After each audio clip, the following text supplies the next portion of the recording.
Camaradas, ¿cómo están? Miren nada más a quién encontramos, al gran Alberto Coyote. A ver, recuérdenme ustedes en la historia del fútbol mexicano un volante tan dúctil de ida y vuelta, con tan buen criterio para pasar la pelota, con tanto espíritu de sacrificio, un indispensable para enterarnos del fútbol mexicano en las últimas décadas. Querido Alberto, qué gusto saludarte, ¿cómo va la vida? Y qué bueno que nos reencontramos.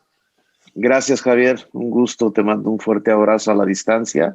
Excelente. La verdad, doy gracias a Dios por haberme permitido jugar al fútbol, estar en Chivas y bueno, aquí desde casa, acá en Guadalajara. Oye, Alberto, ¿y cuáles son las conclusiones de la pandemia? ¿En qué has crecido personalmente? ¿En qué te ha ayudado? ¿Qué te inquieta más? ¿Qué te pone más ansioso de estar tanto tiempo encerrado? Y todavía nos faltan algunos mesecitos. Totalmente de acuerdo, Javier. Te enseña a valorar, te enseña a valorar muchísimas cosas. Saber que en cualquier momento puedes perder familia, puedes perder amigos. Afortunadamente, directamente hemos estado bien en cuanto a la familia cercana, todos, gracias a Dios, bien, mi esposa, mis hijos, mi mamá, mis hermanos, afortunadamente no han tenido ningún contagio de este tipo, pero seguimos cuidándonos. Creo que hemos sido muy cuidadosos en ese aspecto. Hacemos mucho caso de las autoridades en el caso de usar el cubrebocas. Eh, es importante también, si cuidas de ti, también cuidas de los demás. Eso es fundamental. Es algo que en la familia lo platicamos y tenemos que pregonar con el ejemplo, aunque por cuestiones de trabajo, pues nosotros tenemos que seguir en el día a día. Y no te despegas. ¿Cómo va en la dirección técnica? Bien, bien, la verdad que me siento muy contento de estar contribuyendo allí ahora con el Tapatío en la formación de los jóvenes. Es algo que me apasiona, la verdad, Javier. Creo que tengo esa vocación para formar jugadores. Algo muy importante para lograr el objetivo es tener esa empatía con los chicos, ponerte en el lugar de ellos. Yo no voy a dejar de pensar nunca como jugador. Si dejo de pensar como jugador, creo que no estoy compartiendo los sueños que tienen los chicos, no estoy compartiendo la ilusión que tienen por llegar a primera división. Yo me veo reflejado en ellos cuando tenía esa edad, por eso es que en el día a día y con la vocación que tenemos y el trabajo, intentamos ayudarlos para que cumplan el sueño de estar en primera división.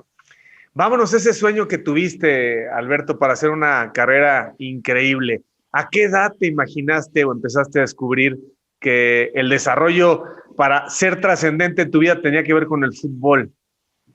Fíjate, Javier, que la verdad no lo imaginé. De niño, pues juegas diferentes deportes. Yo me inicié jugando béisbol, fíjate. Ajá. A la edad de 10 años yo jugaba al béisbol junto con mi hermano ahí en el barrio de San Miguel. El señor, el güero de la tienda, tenía un equipo de béisbol y ahí jugábamos al béisbol. Obviamente también jugábamos a la pelota ahí en la calle, algo que creo que te enseña mucho, esa picardía que es muy necesaria cuando las cosas no te salen bien. Tienes que inventar algo, tienes que sacar esa picardía que solo te da el barrio, que solo te da la calle. Y pues armábamos las retas contra otra cuadra, armábamos las retas y ahí se armaban buenos encontronazos, de repente terminaban en peleas, como es en todos lados, pero ahí fue creciendo. No, la verdad, nunca me imaginé llegar a primera división. En ese tiempo, la categoría máxima en Celaya División era la tercera división, Javier. Era la tercera división y por supuesto que uno aspiraba a jugar ahí, pero decía, pues bueno, es la categoría máxima en Celaya, ojalá y pueda jugar en tercera división. Me animé, fui a una prueba y me quedé, la verdad, jugué 3 años ahí en Celaya en tercera división y las cosas me vieron bien, me vinieron bien. Después de 3 años ahí en Celaya, pues yo sentí que hacía las cosas bien, yo sentía que estaba la verdad, mejorando mucho y En Salamanca había una segunda división y dije, pues bueno, ¿qué? Nada pierdo con probar, a lo mejor me dicen que sí, posiblemente me digan que no. Me animé a irme a probar allá a Salamanca de segunda división B. En ese tiempo había segunda división A y segunda división B, lo que ahorita puede ser segunda división A, la Liga de Expansión, y la segunda B, la Liga Premier de segunda, ¿ok? Así es. Y fui a Salamanca, también me probé y también me aceptaron rápidamente, me aceptaron, sí te quedas, así es. En ese tiempo, fíjate que pues no había sueldos, Javier. Nos consiguieron contratos de trabajo ahí en Petróleos Mexicanos. Ahí Ajá. en Pemex íbamos a chambear. Tenías que ir a trabajar, tenías que ir a checar tarjeta temprano y ya después de un tiempo, cuando llegaba la hora de entrenamiento, pues nos íbamos al campo, al estadio de la sección 24 en Salamanca, a los entrenamientos y ahí empezamos en segunda división y también, pues yo pensé que iba bien porque pues siempre me ponían de titular, siempre estaba dentro del once inicial, así es. Y después de dos años, pues el equipo León asciende a primera división en la temporada que 80, 89, 90, Ajá.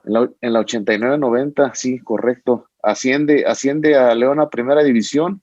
En ese tiempo ya estaba casado, mi esposa nació en León y me dijo, oye, pues si tienes el gusanito, ¿por qué no vas y te pruebas ahí en primera división a ver si tienes las condiciones? Y si no, pues ya te quedas tranquilo. Así es. Y sí, Ajá. fíjate que nos fuimos a probar allá al León, que había ascendido recientemente con Bucetich, y fueron 2 meses muy durísimos, Javier, muy duros de día tras día, y la verdad que es muy complicado cuando de repente termina el entrenamiento y te dicen, ¿sabes qué, muchachos? Estos son los que siguen al día siguiente y los que no, nosotros les llamamos por teléfono. Y híjole, la verdad que veías a compañeros que la verdad que hacían un sacrificio enorme por ir a probarse bueno, en ese caso al equipo de León, y Ujú. que les dieran las gracias era durísimo. ¿Por qué? Porque sus ilusiones estaban rotas, era muy complicado. Afortunadamente, pues a mí me seguía citando Bucetich, que siguiera al día siguiente, y así es durante 2 meses. Y 2 días antes de irnos de que el equipo fuera a pretemporada allá a Acapulco, me recuerdo, me dice Bucetich, ¿sabes qué? Venga, joven, pues ya voy con él y todo, ¿sabes qué? Pues se va a quedar. Fíjate, en ese tiempo tenía 23 años, Javier. Ajá. Muy complicado y ahora que tengo cerca a Buce acá con las Chivas, cada vez que puede recuerda esa anécdota, esa buena anécdota que tiene y todo eso. Decía, no, y había un chico allá de segunda de Celaya que jugaba bien al fútbol, pero pues ya estaba muy grande y también pues estaba pasado de peso y cómo le hacemos con así es. Y dice Buse, de propias palabras dice Buse, pero pues ahí en el entrenamiento siempre metía un gol o siempre daba un pase de gol y decían, ¿saben qué? Hay que dejarlo otro día. Pero pues el pero siempre, ¿no? De que la edad, de que el peso, pero pues es que siempre mete gol, siempre da un pase de gol, una asistencia, hay que dejarlo. Y al final de cuentas, gracias a Dios, me dio la oportunidad de estar con el León en primera división. Qué gran historia, poco a poco y con mucho trabajo, mucha perseverancia, ya casado. A ver, mucha gente que nos ve, Beto, nos sintoniza en Estados Unidos, mucha gente que vive del Bajío, que se fue hace mucho tiempo a trabajar para allá y se ven reflejados en ese esfuerzo, en esa pasión, en esa disciplina. A ver, porque luego Wikipedia, estos videos son muy buenos porque quedan como testimonio, porque luego hay una serie de informaciones sobre la biografía de los jugadores que marcaron la liga que no son correctas. A ver, tú nos vas a decir de viva voz. ¿En dónde naces tú? En Celaya, Guanajuato. En Celaya, muy bien. En, Entonces, ¿y en Celaya qué hacen tus papás? ¿Cuántos hermanos son y a qué se dedicaba tu papá? Bien, mi papá, que en paz descanse, fue albañil. Mi mamá se dedica al hogar. Tengo tres hermanos y tres hermanas. Manuel, Daniel, Antonio, San Juana, Lupe y Araceli. Esa es quien conforma mi familia. Mi esposa Aurora Mis 3 hijos, Carlos Alberto, Alexis Emanuel y Héctor Alberto. Y a ver, ¿te casaste en 1988? Sí, así es, 88, 89, sí. O sea, cuando tenías, ¿cuántos años? Eras un chaval. ¿Cómo? Pues más o menos, tenía como 21 años, algo así. 21 años, ¿y Ajá. tu mujer? 19. 19, muy bien. Entonces, Así es. este matrimonio ya tiene los dos tiempos, el tiempo extra, los penaltis y bien, bien seguro el partido. Seguro, Javier, seguro. La verdad que tengo que darle gracias a Dios que me encontré con una buena mujer, Oye, que ha Beto, a hecho ver, una... Sí, esos primeros años, dices que tu papá era albañil y bueno, pues había que mantener muchas boquitas. sí. Cómo recuerdas a tu padre? ¿Cómo recuerdas tu casa, tu infancia? ¿Tenían carencias? ¿Llegaba el frijolito, el chilito, la tortillita? ¿Cómo fueron esos años? Bueno, el recuerdo que tengo de mi papá es una persona luchadora, la verdad que me enseñó el valor del trabajo. Sí, inició el de albañil, pero poco a poco poco a poco fue subiendo y a nosotros nos enseñaba la labor, no olvidamos, por supuesto, que la casa en la cual está viviendo mi mamá, nosotros la construimos. Nosotros, mis hermanos y yo, nos poníamos ahí de albañiles para ayudar en la construcción, ¿sí? Con el tiempo mi papá fue mejorando, empezó a ser un tipo como contratista de agua potable. Me refiero a esos de que van a las comunidades y tienen que hacer los pozos. Tienen que tender toda la red de agua potable en las calles, toda la red de agua potable. Y lo que más creo que me siento muy agradecido porque nos llevaba a trabajar ahí con él, nos llevaba a que le ayudáramos y todo esto. Y cuando ya estaba tendida toda la red de agua potable sobre las calles, ahora había que hacer la toma de agua a las casas. ¿Sí? O sea que directamente del tubo de ahí de la calle, hacer la toma para hacerle su toma de agua a la gente, cada una de las casas, así es. Y no me vas a creer, Javier, pero ver la satisfacción o el agradecimiento cuando la gente, las señoras ya grandes abrían la toma de agua, abrían la toma y empezaba a salir el agua. Nunca habían tenido agua directa, habían que ir a recolectarla a los pozos, al río, así es, pero esa sensación que yo les veía de agradecimiento, la verdad, nunca se te va a olvidar, nunca se te va a olvidar y era increíble, pero es que en cada una de las casas que llegabas y les ponías la toma de agua, te invitaban a desayunar, te invitaban a comer y les decía a mi papá, espéreme, pues cómo, si no, no le voy a poner en la toma de agua a la vecina. Eso, así es. Y lo recuerdo con un gran cariño. Desafortunadamente, pues lo perdí el 9 de febrero del 2005. Así es, pero me dejó un legado muy grande de ¿Y trabajo. tu madre vive con ustedes?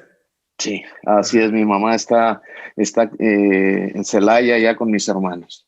Ok. Y dime una cosa, Beto, en ese momento, en Celaya, en León, en Salamanca, en muchos lugares del Bajío, en Irapuato, en esa época, porque somos más o menos de la misma edad, se fueron muchos a trabajar a Estados Unidos, muchísimos habitantes del Bajío.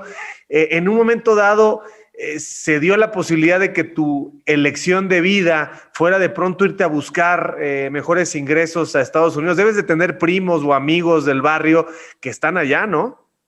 Amigos, sí, tengo algunos amigos allá que están en Estados Unidos, pero no, fíjate que nunca me cruzó por la mente irme allá de mojado, a irme allá. No, yo la verdad que intentaba mejorar, aparte de ayudar a mi papá como albañil y como allá para hacer las tomas de agua, para también estuve trabajando con otro señor también en una tapicería, pero tapicería de los que tapizaban antes, si recuerdas antes, las casas normalmente les ponían tapiz a las Sí. paredes. Ajá. Así es, Sí, y también ahí chambeábamos, ahí en el tapiz con un señor, íbamos a ayudarle a poner tapiz de las casas. O sea que había que buscarle, Javier.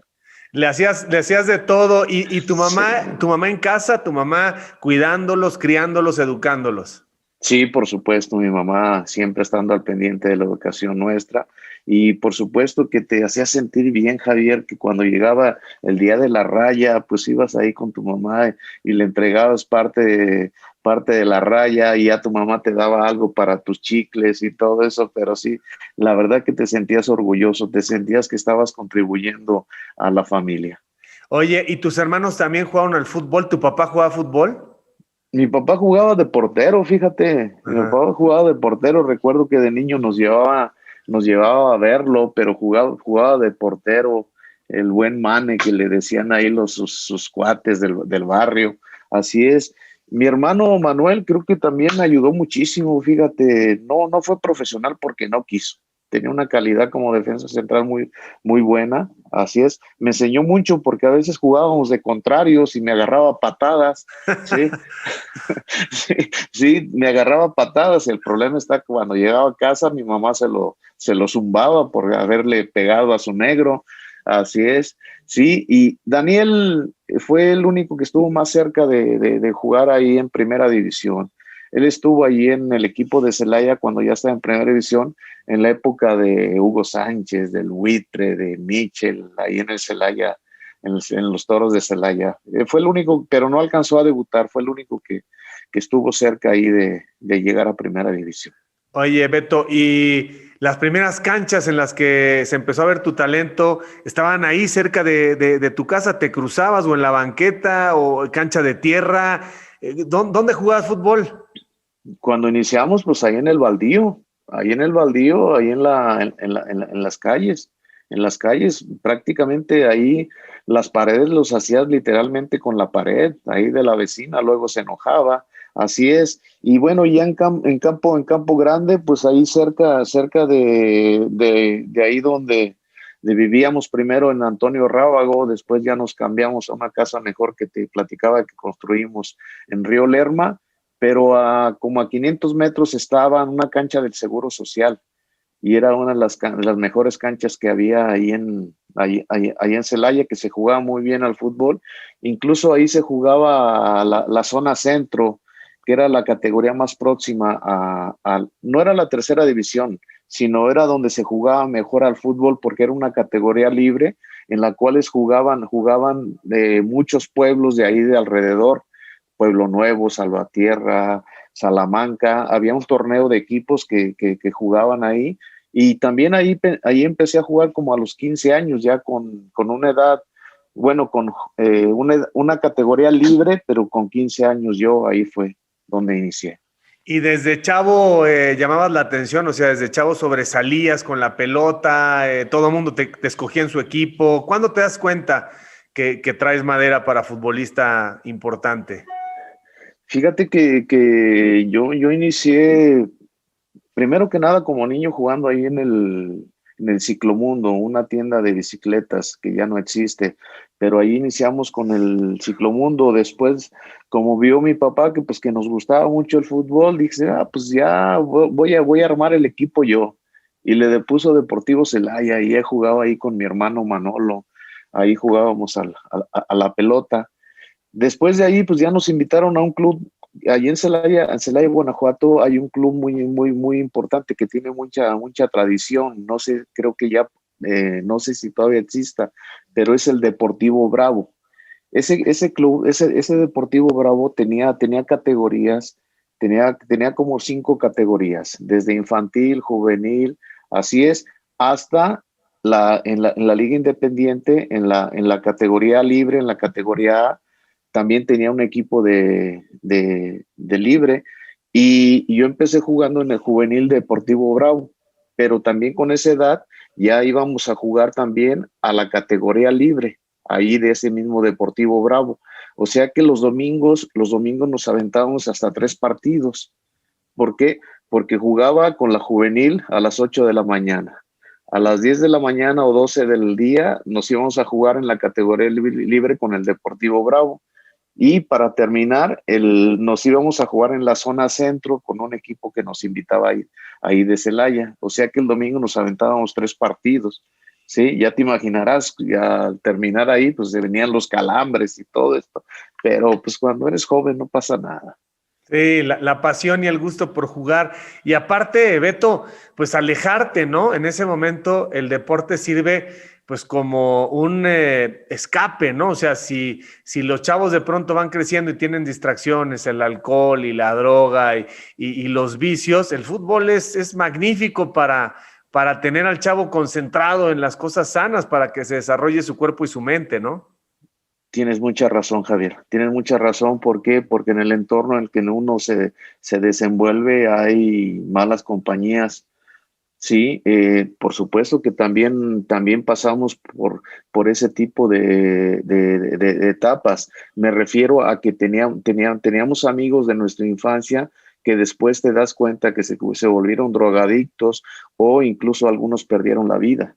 Sí, eso es algo que sí creo que el deporte y por supuesto que la familia te ayudó muchísimo, que por medio del deporte pudieras canalizar tu vida o tu futuro en un buen objetivo, ¿no? Que en este caso, que gracias a Dios a mí me permitió ser jugador profesional de fútbol, pero por supuesto que estás conviviendo o tu entorno no es tanto el adecuado y el deporte es un vehículo muy importante para no caer en esos temas. Bueno, vamos a entonces adelantar la cinta. Cuando Vucetich te dice te vas a quedar, ¿ahí firmaste tu primer contrato ya más o menos bueno? No, Javier, no, no, por supuesto que no, por supuesto que no. Así es. Fíjate que en ese tiempo en ese tiempo sí se ponían los números, depende de la importancia que tuvieras en el equipo. Así es. Y mi primer número en primera división con León, pues fue el 29. ¿Te imaginas? Fue el 29. Y obviamente muchas de las ocasiones en que se hacía interescuadra ni siquiera te metían a jugar. Ajá. Ni siquiera te metían a jugar. Pero ¿qué pasaba cuando de repente te daban 10, 15 minutos? No, pues te querías comer el balón. Querías demostrarle y todo eso. Y afortunadamente después ya no fueron 15 minutos, ya fueron 20, ya fueron 30. Poco a poco. ¿Por qué? Porque creo que los técnicos, y ahora en esta etapa que yo tengo, te das cuenta cuando el chico tiene hambre. Te das cuenta cuando realmente tiene una ilusión muy, muy, muy grande de cumplir su sueño de estar en primera división. Y poco a poco me fui ganando la confianza de Vucetich ya en los entrenamientos, ya en el partido de reservas, porque antes sí había esa competencia. Antes los partidos de reserva ahí en León se jugaban 3 horas antes del partido estelar de primera división y tú conoces a la gente de León, todo el fanatismo que tiene, toda la entrega.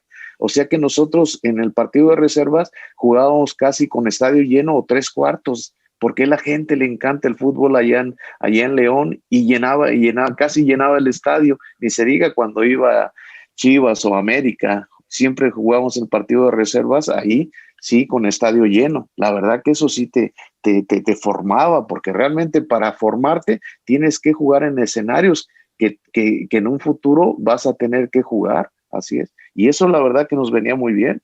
Cuando tú llegas en esos primeros momentos y tienes 23 años, ¿quiénes eran los jugadores de León que eran las estrellas, ya los figurones? Después tú te convertiste en uno de ellos, pero ¿quiénes eran y cómo te trataron? Porque luego también romper esa parte de las jerarquías es rudo, ¿no? Es parte del proceso de los novatos. Sí, por supuesto, Javier, por supuesto que sí, así es. Eh, en mi posición, ¿quién crees que estaba? Milton Queiroz, da Tita. Paisautita. No, es la verdad que uno de los máximos ídolos, si no es que el máximo de León, así es. Y por supuesto que también tienes que pagar cierta factura por estar ahí en primera división y cuando eres suplente y se hacen los interescuadras, pues de repente pues te meten la pierna, de repente como no quieren verse superados, tienes que aguantar, pero ¿sabes quién nos protegía mucho, quién nos defendía mucho? El Chato Ferreira. Ajá. El Chato Ferreira era un tipazo y nos ayudaba muchísimo a los jóvenes. Así es, y de repente sin decir nombres a un defensa que era bien duro con nosotros, agarraba y de repente cuando nos pegaba iba y le decía, no le puedes pegar a este chico, porque este chico el día de mañana te va a hacer ganar dinero, el día de mañana te va a hacer ganar un partido, el día de mañana te va a ayudar a ti, entonces tienes que ayudarlo también a él para que sea mejor, para que realmente, sí, sea alguien importante dentro del equipo y ese te va a ayudar a ti. No lo veas como un enemigo, velo como alguien que te va a ayudar. ¿A poco era tu Rubiates? No, mi turro era tranquilo, sí, era otro de la vieja guardia. Entonces, ¿quién era ese? Pues ya de estar grande, ya de ser una anécdota, ¿quién era ese que les daba con todo? ¿Recuerdas al Pollo Venegas? Sí, cómo no. Durito, ¿eh? Ajá. Sí. Oye, y Así es. de que te selecciona Vucetich y que eres el 29 y eres suplente, ¿cuánto tiempo pasa para que de pronto Vucetich dijera, este partido, Coyote titular, este partido, Coyote, Coyote, Coyote? Mira, durante esa temporada, lo que fue la 90-91, durante esa temporada me la pasé jugando en el torneo de reservas. Solamente me llevó 3 veces a la banca. Un partido contra Toluca allá en la Bombonera no entré a jugar y en mi debut creo que fue en abril, algo así, contra Irapuato, allá en Irapuato, el clásico del Bajío. Uh-huh. Híjole, durísimo, esos clásicos son durísimos. A lo mejor no tienen tanta difusión y todo eso, pero son durísimos. Hay una gran rivalidad ahí en Guanajuato por esos clásicos. Fíjate que creo que iba como unos 15 minutos del segundo tiempo, Javier, íbamos perdiendo 3-1. Íbamos perdiendo 3-1, así es. Y recuerdo que Bucetich nos manda a llamar a Marco Fabián, papá, y a mí. Y nos dice, venga para acá, ya, ¿sabes qué? Vas a entrar, le dice a Marco, vas a entrar por y todo esto, perfecto, así es. Y después me llama a mí y me dice, ¿está listo? Le dijo, profe, estoy listo desde hace 10 años. Lo único que quiero es tener la oportunidad de jugar. Está bien, me dice, disfrute, no se preocupe, haga lo que hace en los entrenamientos y con eso le basta. Me dan la tarjeta de cambio. ¿Quién crees que iba a salir? ¿Quién? Tita. Tita. Ajá. Sí, iba a salir. Así es. Y Tita, sí, Tita es un pan, ¿no? No, es un pan de Dios. Ajá. No, la verdad que sí, como compañeros, mis respetos. Así es. Pero yo iba a entrar por Tita. Y dije, ya, caray, ¿cómo? No, sí, ¿va? Afortunadamente, Javier, entramos y empatamos a 3 goles. Y Wow. creo que ese marcador mandó a segunda división al Irapuato. Yo me acuerdo, yo tuve la oportunidad de narrar en Irapuato, bravos en la tribuna los de la Trinca Fresera, y la gente de León también es muy apasionada, y sí me acuerdo, cuando el Irapuato en la última etapa estaba en la primera división, era un infierno para el América, para Chivas, porque llenaban, era un estadio chiquito, pero qué cercanía y qué presión con la cancha, ¿eh? Al término del partido, Javier, se suscitó una bronca muy fuerte. Sí, mi esposa estaba ahí en el estadio junto con mi hijo Carlos. Sí, tenía pocos meses de nacido. Me platican que tuvieron que pasar a mi hijo por arriba de la alambrada para que se pudieran salir, pero fue una bronca muy, muy, muy grande. Así es. Ese fue el partido de mi debut. Afortunadamente nos fue bien. Ya después en el último partido contra Necaxa me mete como 15 minutos y ahí termina el torneo, ahí termina la temporada. Al siguiente año pues ya me dan el 15, Ajá, ajá, ya estoy más cerca, ajá. así es, y después pues ya cuando estamos en una pretemporada se lastima uno de mis grandes amigos, qué lástima, que en paz descanse, el Venadito Bravo. Uh-huh. Se lastima el Venadito Bravo en una pretemporada, ¿sí? Lo tienen que operar. Y nosotros pues nos vamos a gira a Italia. Bueno, en ese tiempo había buenos contactos y nos fuimos a una gira a Italia con el León.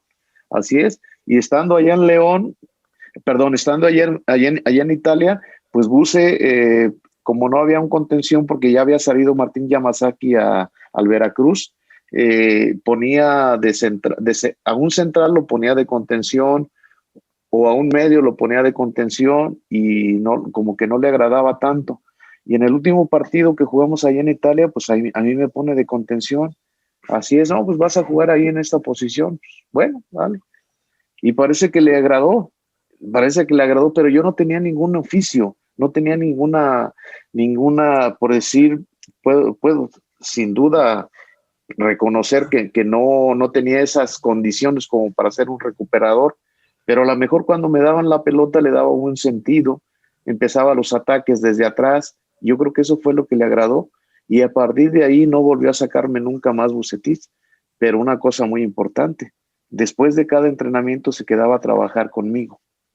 Eso tengo que reconocer y agradecer muchísimo a Buse. ¿Por qué? Porque me enseñó el arte de la contención. Él, cuando fue profesional, jugaba en esa posición y me dio grandes consejos, Javier. Me ayudó muchísimo, pero sin perder la esencia ofensiva que yo tenía. ¿Y cómo es un contención? ¿Qué tiene que hacer un contención? Ahora que encuentras a chavos con esa madera, cuéntame qué es la función y los detalles más importantes de alguien que juega en esa posición, ya sea con dos o solo, porque pues ahora ya casi nadie deja uno solito, ¿no? Sí, así es. Primero que nada, Javier, tienes que ser el equilibrio del equipo.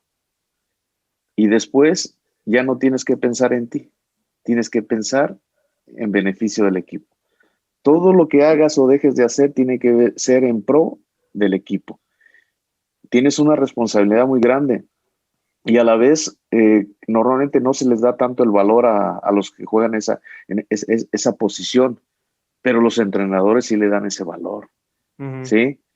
¿Por qué? Porque es fundamental tener un jugador que tenga ciertas características para defender, pero hoy en día se vuelve muy más importante que tengan también esas características de generar fútbol ofensivo desde atrás, que empiecen con un buen desarrollo de juego, que le den sentido, que saquen la pelota limpia. Y en ese tiempo, afortunadamente, pues yo contaba con buenos jugadores. Recordarás muchísimo a Marquinhos, la calidad que tiene el brasileño, y me compaginé perfectamente con él para jugar en la posición. Así es, pero más que nada creo que el contención siempre tiene que estar pensando primero en el equipo, siempre ser el equilibrio ofensivo y defensivo. Eso es lo más importante. Y bueno, eso es lo que uno intenta transmitirle ahora a los jugadores que tiene a su cargo. Ya en ese momento hay un nuevo contrato, o sea, ya te alcanza, Beto, para vivir dignamente con tu familia, con tu hijo, o estás comprometido desde el principio y todavía no puedes dar el salto en cuanto a los ingresos. ¿Cómo fue el tema de los contratos? Mejora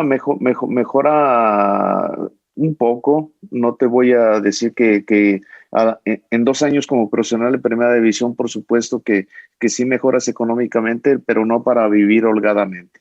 Esa es la realidad. ¿Por qué? Porque yo creo que también es como cualquier otra profesión, Javier, que conforme vas obteniendo méritos, por supuesto que también vas siendo reconocido monetariamente. Eso es en todos los ámbitos de la vida, así es, pero la verdad que me sentí yo valorado porque el segundo contrato que firmo con León sí mejoró, pero a media temporada me lo mejoraron aún más, Javier, y fue por indicación creo que de Vucetich. Así es. ¿Por qué? Porque yo ya no era un jugador de reserva, sino que a media temporada yo ya era un jugador considerado titular, y Vucetich creía muy conveniente que se le valorara también, ¿sí? ¿Por qué? Porque había jugadores que se les pagaba muy bien y que no eran titulares. En esa parte creo que me ayudó bastante también Buse. Así es, porque a la mitad del torneo mejoraron las condiciones económicas. Y luego, Beto, viene esta oferta del Guadalajara que supongo que nunca, o sea, vaya, ibas creciendo, ya te volviste un referente y todo el medio futbolístico decía, qué buen jugador, qué cumplidor, qué disciplinado. qué práctico, qué resistente, porque como bien dices, había que quitar pelota, había que meter pata, pero después había que tener salida clara y luego estar listo otra vez para recuperar la posición, volver a distribuir, pero también tener presencia de área y, ¿por qué no, intentar pegarle a puerta? Cuando te dicen, ahí viene el Guadalajara, ¿quién te dijo cómo fue? Porque pues es un punto de quiebra en tu carrera fundamental. Sí, sí, por supuesto que sí. Yo creo que para que se hayan interesado en mí, primero tuvo que suceder lo del campeonato, Javier. Lo del campeonato en la temporada 91-92. Eso pues, te hace voltear inmediatamente a ver qué jugadores hay interesantes. Después del campeonato llega la selección con Menotti. Llega la selección con Menotti y la verdad que me sentí, la verdad, muy, muy, muy, muy, muy contento por toda la gente que me apoyó, por toda la gente que me apoyó y estar en la selección mayor con Menotti, la verdad que fue un gran reconocimiento, un gran logro. Y después platicando con el flaco, el flaco Menotti dice, ¿sabes qué? Me gustaría verlo 20 metros más adelante, 20 metros más adelante, en la posición que yo jugaba antes, porque yo jugaba de enganche, yo jugaba de medio ofensivo, y me dice el flaco, ahí me gustaría verlo. Le dije, flaco, pero pues yo jugaba en esa posición. Entonces lo tiraron para atrás. Sí, me tiraron para atrás para que generara fútbol desde atrás. Ah, perfecto, adelante. Está bien. Y ahí fue la etapa donde creo que llamó la atención para que Chivas pudiera considerar como un refuerzo. Pero hay un antes, Javier, porque cuando nosotros en la temporada 93-94 que nos elimina Atlante, en semifinal nos elimina Atlante, se termina, ok, tienen vacaciones, nos vamos de vacaciones, y antes de salir de vacaciones recibo una llamada y es de Panchito Hernández, ¿sí? Uh-huh. Me dice, oye Beto, me gustaría que vinieras acá para América, ¿te late? No, por supuesto que sí me late. Sí, cómo no, estoy platicando, ok, perfecto. ¿Qué tienes planeado? No, pues me voy a ir unos 15 días allá a Vallarta. Ok, vayas a descansar y regresando les damos indicaciones. Perfecto, pues nos fuimos de vacaciones con mi esposa y mi hijo, y regresando recibo una llamada de Carlos Turrubiates. Me dice, Coyo, tenemos que reportarnos con Chivas. Así fue como sucedió, Javier. Ni Así te fue como sucedió. avisaron, ni te avisaron. No, no, Ah. ni me avisaron. Y después ya estando acá en Chivas, el licenciado Martínez Garza, que en paz descanse, me cuenta la anécdota de cómo se dio mi traspaso para Chivas. A ver Eh, cómo. me dice que invitó al ingeniero Roberto Cermeño acá a Guadalajara a un club, el Club de Industriales. Y ahí, entre la comidita y la copa, el licenciado Martínez Garza le decía a Roberto Cermeño, oye, Inge, pues ahí tiene un coyotito, véndamelo, ¿no? No, no, no, ese ya lo tengo apartado para otro equipo y todo eso. Y bueno, ahí está, entre la comidita y la copa y todo eso, oye, pues ahí tienes a Coyo, ¿cuándo? ¿Cuánto me lo vendes? Así es, no, no, no, ese no se vende. No, no, no, no, no, ese no se vende. No, ¿cómo no? Sí, véndemelo y todo eso. Y me dice, licenciado, me tiró una cantidad que le digo, va, te lo compro. ¿Y Uh-huh. cómo quedó? ¿Cómo quedó, licenciado? No, no, no, pues es que Roberto ya no quería negociar y todo eso. No, no, no, es que Coyote no se vende. Coyote solo se vende en paquete. Ah, sí se vende en paquete, pues échame a los que vienen incluidos en el paquete. Y venía tu Rubiates ahí. Así es, y el Tena Murguía. Y el Tena Así es. Murguía, sí, Que al sí. fin, que al final no se quedó, pero esa fue la anécdota que me contaba el licenciado Martínez Garza, que así fue donde se concretó mi transferencia para Chivas. Obviamente te fue mucho mejor en la parte económica. Totalmente, totalmente que mejoras, totalmente que mejoras, pero fíjate que ahí me gustó un sistema que al menos, no sé si haya sido con todos, pero conmigo sí dio resultados, Javier. Cuando yo llego a Chivas y empiezo a negociar mi contrato, creo que El directivo en ese tiempo era Antonio Blanchet. Y a la hora de negociar y todo esto, ahí hablando, no, pues es que yo quiero 100 pesos. No, es que no te puedo dar 100 pesos. ¿Sí? ¿Por qué? Porque mira, tenemos a todas las super chivas, tenemos casi la selección de Menotti, Guamerú, Chepo, Benja, Misael, Omar Arellano, todos esos super chivas, ¿sí? A lo mejor ni juegas. Ah, caray, pues ¿cómo no voy a jugar si para eso me trajeron, no? No, pero ve la competencia, perfecto, está bien.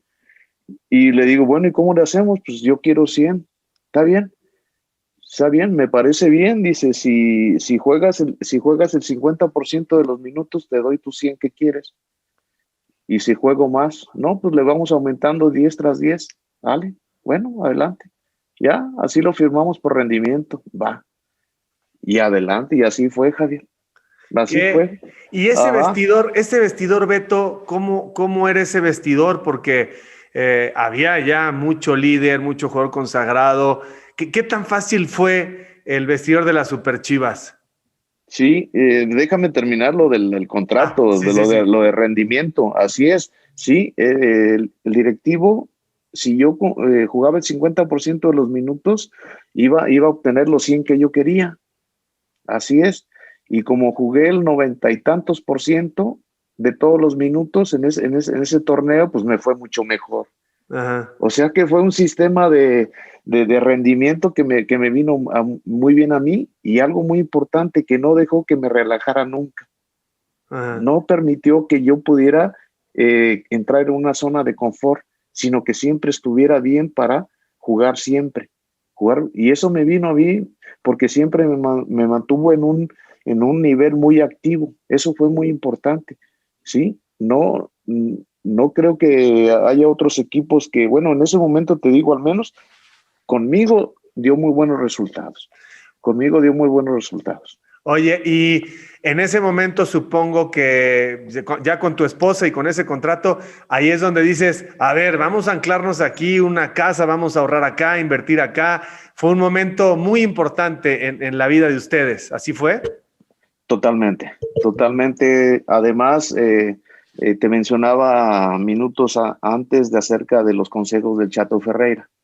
Nos ayudó bastante y nos decía, ¿saben qué, muchachos? La carrera no sabemos cuándo va a terminar. Ustedes es importante que traten de invertir. Tienen la posibilidad de invertir, háganlo, no se van a arrepentir, pero inviertan en cosas que a un futuro les van a dar buenos dividendos. Tienen la posibilidad de comprar un terreno, compren el terreno. Tienen la posibilidad de comprar un departamento, compren un departamento. De acuerdo a sus posibilidades, pero siempre intenten invertir. Ahí dice, sí hay esa posibilidad, sí es posible. ¿Por qué? Porque cuando firmas un contrato, sí hay esa posibilidad de adquirir algo, háganlo. Sí, por supuesto que a lo mejor tienen ganas de tener un buen coche, perfecto, no hay ningún problema, pero no dejen de lado la inversión, que cuando ya se retiren y volteen atrás, y dependiendo del número de años que hayan jugado, se van a dar cuenta que valió la pena. Y ahí es donde contesto a tu pregunta. Mm. Es ahí donde nunca se me quitó de la cabeza los consejos que nos daba Chato Ferrer.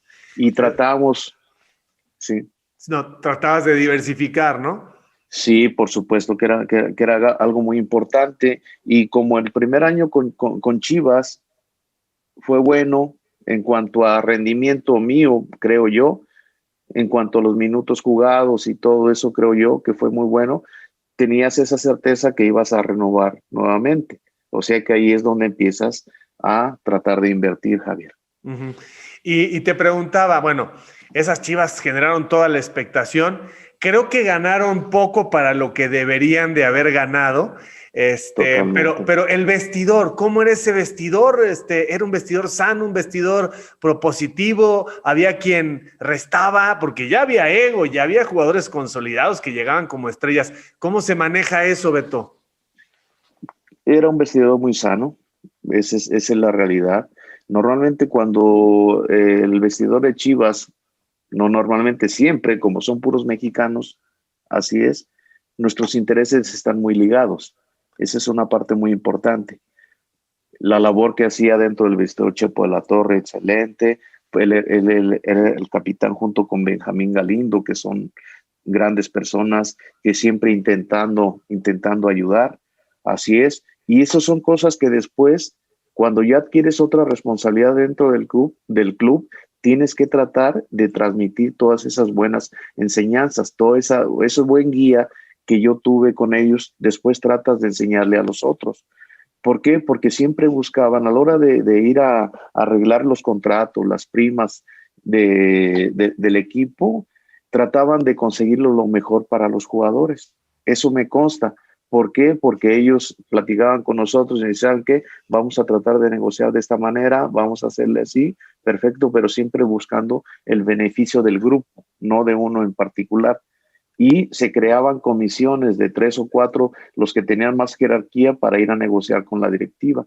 Eso es lo que se hacía, y en los cuales pues ya todos quedábamos contentos. ¿Por qué?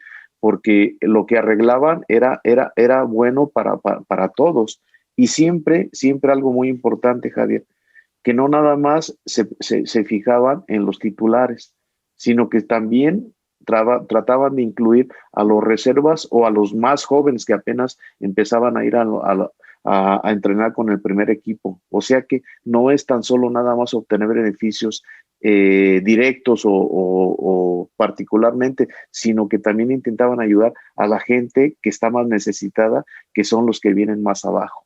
O sea que todo ese tipo de enseñanza, después con el tiempo, pues ya tratas de ir instruyendo a los demás, porque ya después cuando te dan la responsabilidad de ser capitán, pues ahora ya empiezas a acercar a Joel Sánchez, empiezas a acercar a Osvaldo Sánchez, porque sabes que en un futuro ellos van a ser los capitanes. Y 13 temporadas, Beto, ¿no? 13 años, si no mal cuento, ¿verdad? No, fueron 8 años, pero ya ves que a veces cuentan por temporada un torneo. Ajá, así es, pero sí, fueron 8 años en Chivas. 8 fueron años, 8 años. 8 años, 13 torneos, ¿no? Me parece que es la suma. Sí, Ajá. Así es. Ajá. Es la suma, así, por supuesto. Ok. Y bueno, la verdad es que me imagino la importancia de vestir la camiseta de Chivas, el orgullo, la pasión que solamente pueden reunir Guadalajara y América, pues son no solamente para el territorio nacional, ¿no? O sea, los partidos amistosos en Estados Unidos son una locura. La selección nacional, Beto, la selección nacional, ¿qué te faltó? ¿Qué momentos? Bueno, la Copa América aquella. ¿Cómo se procesa ser seleccionado nacional cuando te la pusiste por primera vez en un torneo ya importante? O sea, me imagino que se infla el pecho, te pones más nervioso de lo normal. Que cuando un chavo de los que tienes le ves madera para ser seleccionado y de pronto lo llaman, es una cosita que pocos conocen. Sí, sin duda, Javier. Hay veces que no se puede explicar con palabras. Cantar el himno nacional en otro país es lo máximo. La verdad, se te enchina la piel. Te hace sentir orgulloso de ser mexicanos. Gracias a Dios tuve esa fortuna de representar la selección lo más dignamente posible que pude. Fueron cerca de 60 partidos con la camiseta de la selección nacional. La verdad que me siento muy, muy orgulloso.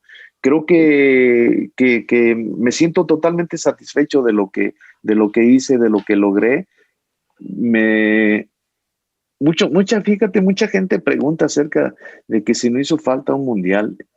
Para mí no, yo creo que no. Porque cuando no depende de ti ese tipo de decisiones, tú te quedas tranquilo. A menos en mi caso, entregué todo. Si me alcanzó bueno, si no me alcanzó bueno, no.